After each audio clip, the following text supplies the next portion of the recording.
Good afternoon, folks, and welcome back to Wilderness Wargaming. We're going to do something a little different today. We're going to have a twofer. We're going to do Necrons and Chaos Demons. We'll take a look at their faction focus for 10th edition. I've gotten a little behind. Been out of town, and I got stuck due to car trouble, so I am actually filming this one in the quiet room at the dealership while they're trying to figure out what's wrong with my car that doesn't want to start and doesn't want to give up the secrets of why it won't start the mechanics. Anyhow, let's take a look at the faction focus article for Necrons. Okay. Necrons are an ancient civilization who ruled the galaxy millions of years before humans first walked Terra. In order to claim victory in an epic and apocryphal war against their ancient rivals, they used ancient technology to transfer the consciousness of their entire race into mechanical bodies. They then sealed themselves away, planning to awaken in the far future of the galaxy ripe for conquest. Now, as they awake from their slumber, the Necrons find that instead of rolling over and dying out as expected, many other races have emerged to lay claim to large chunks of the galaxy, and the Tyranids have even arrived from another galaxy entirely. Okay, well, so nothing new there. The Necrons are still busy waking up. Alright, one been an army of implacable, silent warriors marching forwards an unstoppable phalanx of flesh-stripping gaussfire. This is still true, but now many larger constructs, such as the Canoptek Doomstalker, Triarch Stalker, Canoptek Spiders, and Ghost Arc follow the trend of much increased toughness. Combined with their reduction in armor penetration, your army feel like a truly indestructible force of living metal. So that's interesting. I have only ever played against Necrons one time. It was not really a very pleasant experience because the guy I played against was playing a highly competitive army. And he did that even after I told him I'd never played against Necrons before. And I was really kind of still new to getting back into the hobby, so it didn't go very well. But that is pretty much how he played it. He just marched forward. He had two Catan shards and the Silent King, and they just got up in front and tanked, and everything else just marched up the boards, while mostly by my shooting and melee bounced off of them. Anyhow, but I do think that that is kind of the right theme for the Necrons. I think that they're a slower moving horde army with probably a primary shooting focus and secondary melee focus. So they'd be, to me, kind of like a more numerous but less individually effective version of Death Guard, where they get a lot of horsepower from extremely powerful special characters.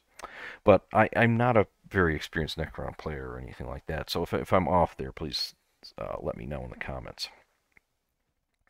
Necron armies can field a wide variety of units, from the humble Canoptek Scarabs to shards of fallen star gods. In between these two extremes, they have reliable foot soldiers like Immortals, tunneling ambushers like Ophidian Destroyers, technology-bending cryptics like the Psychomancers, Chronomancers, and Technomancers.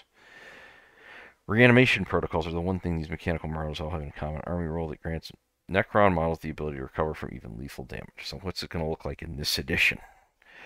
If your army faction is Necrons, at the end of your command phase, each unit from your army with this ability activates reanimation protocols and reanimates D3 wounds. Each time such a unit reanimates a wound. If that unit contains one or more models, fewer than the starting number of wounds remaining, select one of these models. That model regains one lost wound. If all models in that unit have their starting number of wounds, but the unit is not at starting strength, one destroyed model is returned to that unit with one wound remaining. Okay, so you heal first, and then you get to reanimate if nothing is below starting wounds. So you don't get to heal, but you only get to heal one wound at a time. Okay. It's definitely simpler, that's for sure. Nothing better for any self-respecting overlord than the look on a opponent's face when limbs reattach, smash skulls, rejoin sundered torsos, and the Necrons stand back up ready to fight again. Yeah, this is also a little bit less feels bad in my view. That one time I played them, a guy just happened to roll really well on a reanimation, and it just makes it feel like your shooting's just and attacks have just been wiped away. And this is a little bit more like you can plan around it a little bit better if you're the opponent. You can also plan it around a little bit better if you're the Necron player, because it is definitely more consistent. Okay, this ability is an old friend of Necron. Oh, we talked about that. Even the most durable Necron chassis pales in comparison to the indomitable will of their nobility. The Awakened Dynasty detachment rule is command protocols, which makes your units even more accurate when a leader is around to impose their deathless dominion, and helps keep your unit above half strength to avoid battle shock tests. What is the command protocol? Well, Necron character models leading unit each time this model makes an attack, add 1 to the hit roll. Okay. No big deal. Simple and easy. This is on top of any other abilities that your leaders give their bodyguards. You'll want to make sure that you've got plenty of characters hanging out with some metal minions to really make the most of this. Now, I kind of hope that this is something where the leaders are kind of constrained as to what they can join. I haven't been a big fan of the whole thing of having a leader stand around with things like Ravagers if you're the Drakari, or having that one Votan guy stand next to the Land Fortress and give him an auto 6 to wound. It really ought to be more multi-member units that are infantry or cavalry, something like that. Not I magically make these vehicles better. Unit spotlight. Did you think the Space Marines hit the jackpot with land or a tank and a transport, or anything that Arc and Land can do, the Necrons can do better? Check out the new stats for the Monolith. No, correct me if I'm wrong. The Monolith is the big. Oh no, it's not the big triangle shape. It's something else. Okay, models 4 Gauss Flux Arcs can be proposed 4 Death Rays. Death Rays. Gauss Flux Arcs. Particle Whip and a Portal of Exile. Okay. Movement 7. Toughness 14. Okay. Save 2 up. 20 wounds. Leadership 7. Objective Control 8. Okay. You can put Death Ray on there. Sustained hits. Weapon 24-inch range. Attack 1. Ballistic skill 3 up. Strength 12. AP minus 4 damage. D6 plus 1. Gauss Flux Arc. This is lethal hits and rapid fire.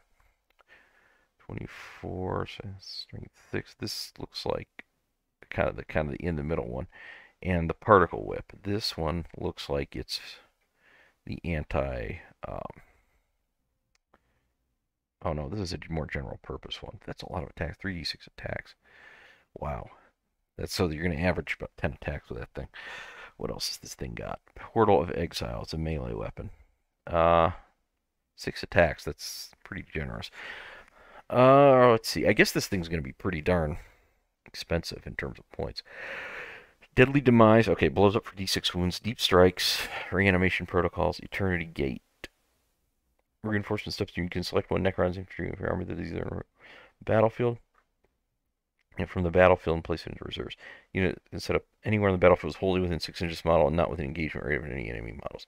That unit cannot declare a charge this turn. So it can come in closer than 9 inches to enemies, just not within engagement range. But you can't charge, so that isn't as helpful. Although if you had any units, and I don't know if Necrons have anything like that, but if you had a unit with really short-range weapons, that could be helpful. If you had something, say, like, obviously Necrons wouldn't have this, but something comparable to an Inferno pistol with a 6-inch range, that could be handy for that.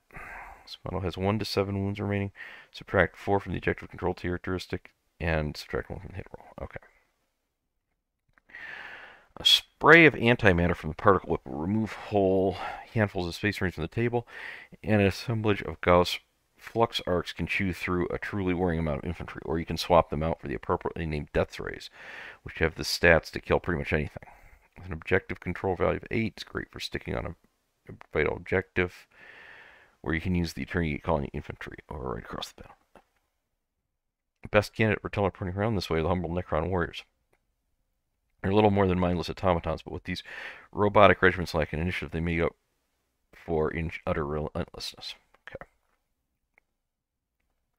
So 5 inch. Okay, yeah, so slow moving, relatively speaking. Toughness 4. It's 4 up save. 1 wound. Leadership 7, objective control 2. Alright. Got the Gauss Flare and the Gauss Reaper. 24 12 inches. 1 attack. Ballistic skill 4 up for both. Strength 4, AP 0, and then the Reaper. Sorry, I said that a little confusingly. 2 attacks, 4 up save, Strength 5, AP minus 1, damage 1. Oh, these things reanimate D6 wounds instead of D3. Wow. And they can reanimate D3 plus 3 when they're within range of objective mark.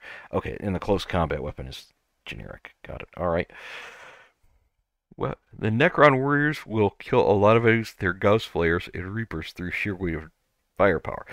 Really need to obliterate something absolutely right now. I recommend the Doomsday Cannon. Oh, bet it's, yep, Doomsday. 72-inch range. It's D6 plus 1 attack, ballistic skill 3, strength 15, AP minus 4, damage 4. This, wow, overwhelming obliteration. If this model remains stationary until it has the devastating wounds ability, so it's automatically gonna do a mortal on a 6 to wound if you remain stationary. Wow, okay. This impossibly advanced energy weapon delivers a mighty strength 15 blast that will tear through even the improved toughness of vehicles. So much paper. Plus, if your Doomsday arc stays stationary, the Doomsday Kid gets devastated wound, allowing it to toss up mortal wounds that bypass invulns. Spread damage. It really is Doom. Yeah, it kind of looks like it. Thing's going to be tough. Still need a little extra help on the Catan Shard of the Void Dragon. Its particle spitting spear is the latest work of tanks and other fighting vehicles, the anti-vehicle 2 up, and its sweet profile will melt infantry too. Oh, what is this guy got? Ah. Attacks 5 and strike. Attacks 5, weapon skill 2, strength 12, AP minus 3, damage D6 plus 2, and then he's got the sweeps, 10 attacks, plus weapon skill 3 up. Strength is 8, still pretty high actually for anti-personnel work. AP minus only minus 1, damage 2. Alright. Just what you'd expect when you unleash a Shard of a Star God on anyone foolish enough to stand in your way. As with the other forces in the new edition of Warhammer 40,000, the Necrons have 6 detachment-specific stratagems. The Protocol of the Hungry Void is your go-to for slicing your way through the galaxy's younger races. What does this do? Okay, it's 1 CP. Adds 1 to strength of melee weapons, and if you have a character, you get +1 armor penetration as well. Not bad. Not bad at all. This is very straightforward. Easy to remember. Just kind of the way I like it. I would absolutely use a stratagem like that on the regular. If I was playing an army that had one like it. Okay, this is perfect for dedicated close combat units such as flayed ones, Scorpic destroyers, especially if they're led by a Scorpic lord. Just goes to show that when Necrons might have emotionless faces, they're more than capable of getting angry. What's the word from the studio? Want to capture the feeling of facing a slow creeping on any legion of deathless foes. Yeah, I think you managed that. I think you managed that. They got their usual selection of books here: the Infinite and the Divine, the Twice Dead King, Ruin, and the Twice Dead King Reign. Tale told across a million as 2 obsessive nobles under a petulant game of cat and mouse that ends civilization, reshapes timelines, and changes both of them forever. Okay. I'd say they look to me, just on baseline, pretty comparable to everyone else. I don't think that I would sneeze at any of this if I was a Necrons player. I'm certainly not looking forward to ever facing things like Doomsday Cannons or the Catan Shard. Like I said in my video about rules I want changed, though, I really hope that those phase damage caps go away. 10th edition. I just don't like those rules at all. But I guess we'll see. So moving on, let's go over here and take a look at, where did it go? Where did it go?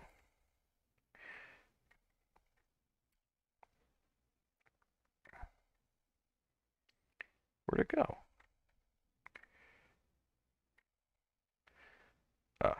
Yes, we'll look at Chaos Demons. Okay. Legions of the Dark Gods. Some would-be warlords borrow the powers of the warp for their own ends, but true greatness is reserved for those who belong wholly to the Empyrean Squall. The Chaos Demons that inhabit the hellish realms of the Materium are forced unlike any mortal army, rending the very fabric of reality as they assail the galaxy in a wanton carnival of corruption and slaughter. Okay, I don't have a Demon's army. I'm not really planning on getting one, but I do like the Bellicor model. He is fantastic. That's a great model. I kind of wish I had bought one and converted him to be my Heretic Astartes Demon Prince, but that's okay. Chaos Demons are an aggressive faction who really come into their own in the maelstrom of close combat. They're no means helpless at range. Every one of their units supports an invulnerable save, have little to fear from the enemy's armor-busting weapons, and an army-wide deep strike means they can surge from warp portals to engage their prey before a shot has even been fired. Okay. Very presence of a demonic legion is enough to tear reality. It seems casting a dread pall across the battlefield. The shadow of chaos invigorates chaos demons and enfeebles their foes, advancing ever further as these never-born nightmares capture more objectives and use the battlefield with otherworldly madness. The shadow of chaos. Okay, your deployment zone is always within shadow of chaos. Control at least half the objective markers within no man's land. That's under the shadow of chaos.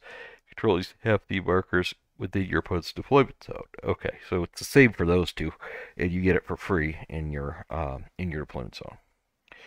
While Legion's Demonica is within your army shadow of chaos, each time that unit takes a battle shot test, add +1 to the result. If it's passed, regain up to D3 lost wounds. Wow. That unit is a battle line unit. Up to D3 destroyed models can be returned instead. Oh, wow. That's okay. So this is pretty awesome. And subtract 1 from enemy battle shock test, so they take D3 mortal wounds. Ooh, yeah, ooh, that is rough.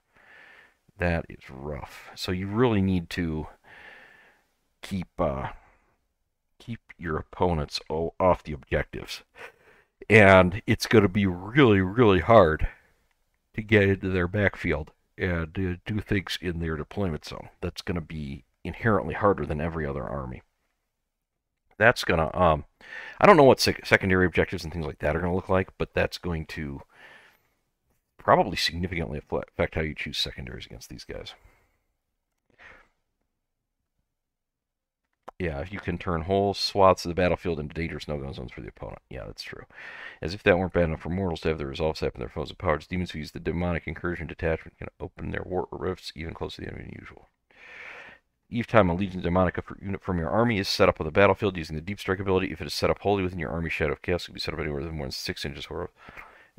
Enemy 9. Oh, wow. So you can use that to basically get a 3-inch bonus on charges out of Deep Strike. That's awesome. That is really awesome. That's going to be very tricky. So you're really going to want to pin back. You're going to really want to play the objective game against these guys and try to keep them pinned back in their deployment zone.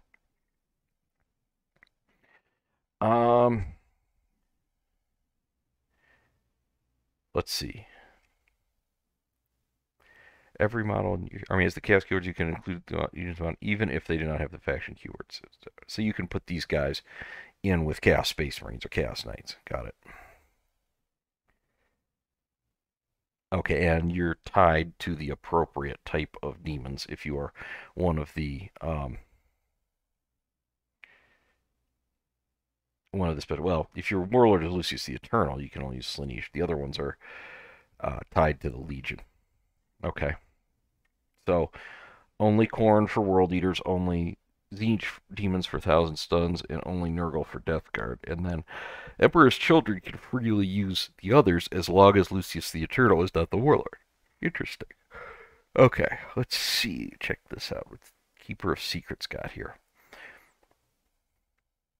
Movement 14 inches, toughness 10, strength save 5, wounds 18, leadership 6 up, objective control 5 up. Living Whip, assault weapon, 12 inches, attack 6, ballistic skill 2, strength 6, AP minus 1, damage 2. Witchfire, focused Witchfire, 18, these are longer range, 18 inches, attack 6 or 9 respectively, 2 up, 6 up. What? Is there something I'm missing here? I don't know why you would ever choose the regular Witchfire over the focused. Well, I guess because it's not hazardous. Okay. Melee weapons. Ritual Knife, extra attacks. Attacks 3, weapon skill 2, strength 6, AP minus 2, damage 2. Snapping Claws. Attacks 4, skill 2 up. Strength 6, AP minus 2, damage 3. Witstealer's Sword. Attack 6. 2, weapon skill 2, strength 6, AP minus 2, damage 3. Okay, that's quite a plethora of things to do there in melee. What does this thing do? Deadly to melee. Okay, so it explodes for wounds. It has the Shadow of Chaos. While friendly Slaanesh Legion's Demonica improve the armor penetration of that unit's weapons by 1. You're at -1 to hit against this thing all the time. Feel no pain starting at 5+, and this model has 1 to 6 wounds remaining each time this model makes an attack. Subtract 1 from the hit roll.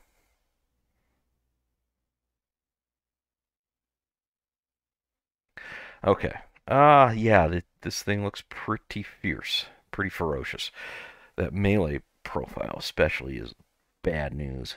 Not a very high strength on those attacks. Everything is strength 6. That's a little surprising. I think it's relying on volume of attacks more than powerful ones. Okay. And then we got Be'lakor here. What has this guy got? Movement 12, toughness 10, save 4 up, wounds 18, leadership 6 up, active control 5, and he has a 4 up invuln. He strikes, does Witchfire, 18 inches, 9 attacks, ballistic skill 2 up, strength 5, AP -2, damage 1. And then the focused one, the hazardous version, goes up to attacks 12, strength goes up to 6, AP goes up to -3.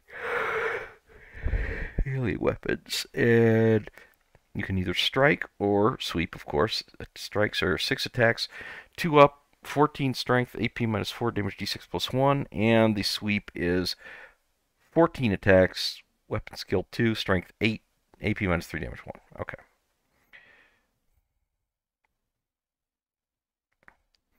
Yes, Psychic Aura to force battle shock tests. Um,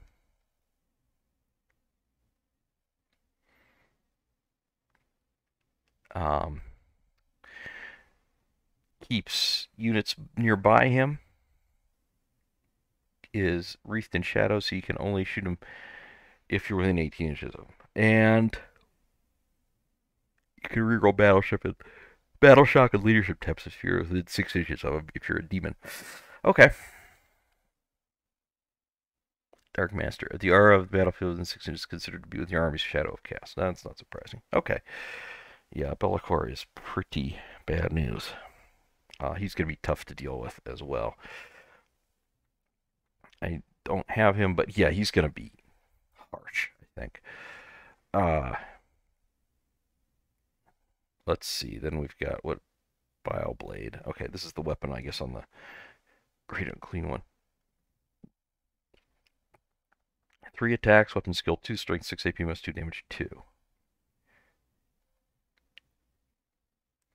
Oh, this is an extra attacks weapon. Okay, so he'll get 3 extra attacks with this weapon on top of his normal one, so that's pretty good. And Slaughter and Carnage. What have we got down here? This is Scarbrand, notorious for the sheer number of heads he's cleaved from unwilling donors. No, is creatively named Axis, Slaughter and Carnage. Okay. So the strike is 8 attacks, weapon skill 2, strength 16, AP -4, damage 6, and the melee is 16 attacks. Ooh. Weapon skill 2 up, strength 8, AP -2, 1, damage 2. That is a lot of attacks. A lot of attacks. Okay, several of the stratagems granted by the demonic incursion detachment interact further with the shadow of chaos. Surging in strength as real space wears thin. An impatient demon general can even create localized squalls of warp gloom on objectives they control, ensuring the battlefield remains under their influence even as they hunt for further prey. Set the start of command phase. The objective order is said to be corrupt and remains under your control even if you have no models in range of it until your opponent controls it at the start or end of any turn. In addition, while an objective marker is corrupted under your control, the battlefield within 6 considered to be within your army's shadow of chaos. So that gives you extra shadow of chaos and basically makes sticky objectives. Okay. Very good. What do we have to say here? Yeah, there's definitely the weakening of the fabric of reality whenever you got demons around. Predominantly melee focused. Whenever you know easy task for foes to keep themselves stable. So yeah, so if they can all deep strike, you're going to be seeing a lot of that. Okay. All right, that's all we got for right now. These are 2 armies that I'm really not as familiar with. But just looking at them, I mean, I don't see anything that are there that just screams broken at me for sure, and not any more so than we see the other armies so far. But I can't tell too well for sure without access to all those armies. But I do think that that I do think they're keeping the armies pretty consistent from one to the other. I think that's they're doing a good job with that. I'm not seeing any mechanics jumping out at me of just like, no, that's bad, that's redundant, that's silly.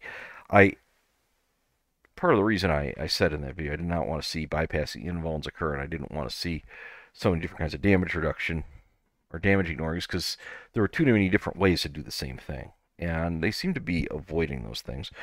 I hope one day I'll get to play against Necrons again or against Chaos Demons for the first time because I've never played against Chaos Demons at all. Well, I might have played them once in second edition, but I really would like to get to play them again and see how these play out. Please let me know what you think. Like and subscribe. Leave a comment down below, and please correct me on anything that I've gotten wrong, or leave your viewpoint or whatever, or just hit a pound Valkyrie for our dog, and it also helps us out with the algorithm. She'd like it, and so would we. And click the notifications bell for more great content from Wilderness Wargaming. We'll be back very soon. I'm going to do the Astra Militarum and Sisters pretty soon, and we'll see where we're at from there. Have a good afternoon, and goodbye.